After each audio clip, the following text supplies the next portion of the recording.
welcome to the Tabletop Games blog topic discussion. Winning at all cost.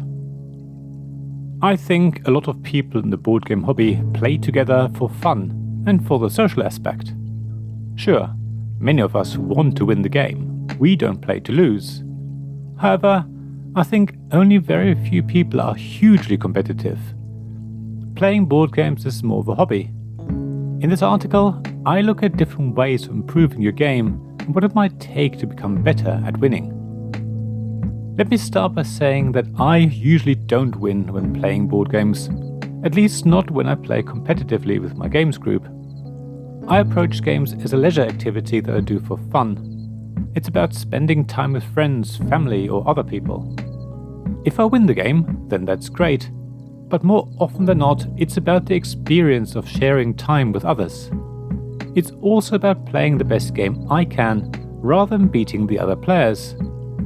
If I come away from a game feeling that I played to the best of my abilities and had an enjoyable time with everyone, then I'm satisfied and happy. I know there are people who are really competitive and just have to win. Even though I'm generally not that type of person, there have been times when I really wanted to win a game. I felt that I deserved to win it and was really frustrated when I lost.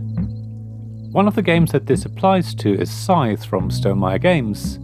I felt that I played perfectly well and just couldn't see why I lost. I sort of felt cheated. That's why I have a love-hate relationship with this game. Usually, I try to learn from how others play a game. I really love when our games group discusses how a game went afterwards. Hearing how others approached it and what strategy they employed is hugely valuable. I also like to explain what I try to do to win and find out what others think about why I didn't do so well. Learning from each other is a great way of improving your own game. It works really well when you play the same game quite regularly. Every time you play it, you can try something different and see if that helps you play better. Sometimes that doesn't work for me though. I am often led by a game's theme as to how I play. My strategy is based on what I think the game wants me to do.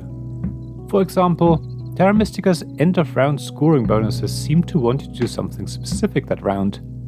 The problem is, more often than not, they can steer you down a dead end. Sometimes it is better to ignore them and just play whatever is right for your faction at the time. Winning isn't decided by getting the most points from the bonus scores. Actually, learning to ignore the end of round bonus scoring tiles is something I learned from playing the game with my games group. We worked it out together and decided that sometimes those tiles are great, but then they can also be really bad. We all felt that it's almost the other way around and you choose your faction based on the bonus tiles. If you have the right faction that synergizes with the bonuses, then you're going to do pretty well.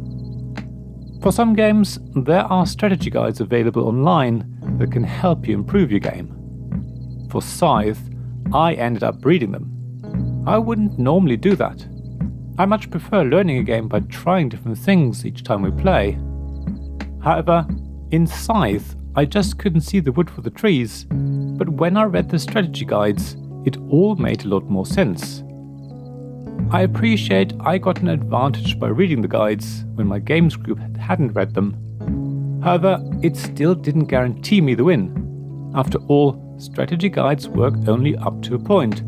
They don't tell you what to do in every situation. They are more of an outline of how to best play the game. These guides just allowed me to understand better how the game worked under the bonnet. I wouldn't have been able to work it out without the guides.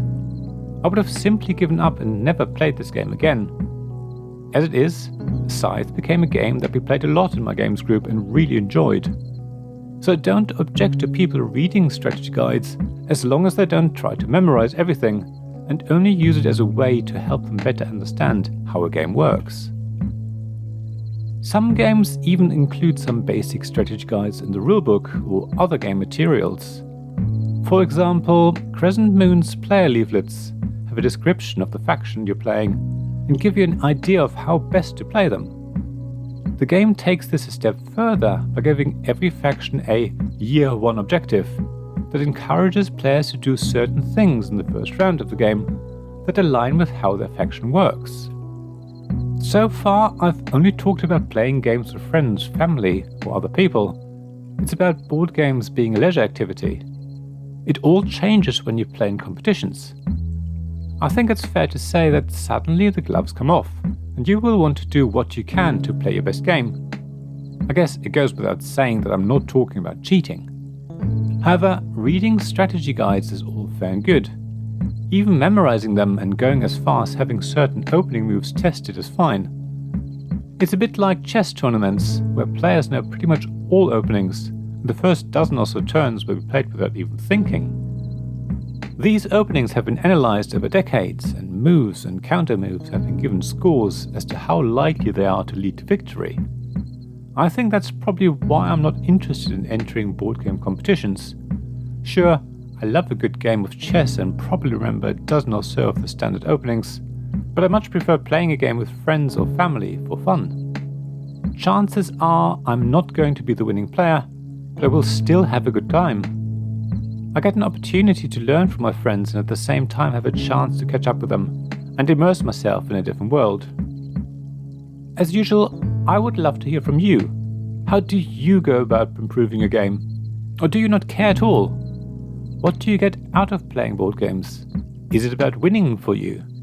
If you're competitive, do you prefer learning as a group and exchanging your experiences? Or do you love reading strategy guides and getting better at the game that way? Please share your thoughts in the blog at tabletopgamesblog.com. Thank you for listening to this Tabletop Games Blog topic discussion podcast. Please check the description below for links mentioned in this episode, as well as to the written version of this article on the blog. If you enjoyed this episode, please subscribe, give us some stars or leave a review. Please also tell your friends about me, and if you want to offer financial support, check out my Patreon and Ko-fi pages, links to which you'll find in the blog at tabletopgamesblog.com. So thank you again for listening, and I hope to see you again soon. This podcast was made possible by the generous help of my Patreon supporters. Royal Patrons Nicholas Higgins and Sean Newman. Magic Champion Zeb Hicks. Castle Guards David Miller and James Naylor. Dice Masters Alex Bardi, Paul Grogan and Robin Kay. And Shining Lights Gavin Jones, Sarah Reed, Richard Simpson and Tim Vernick.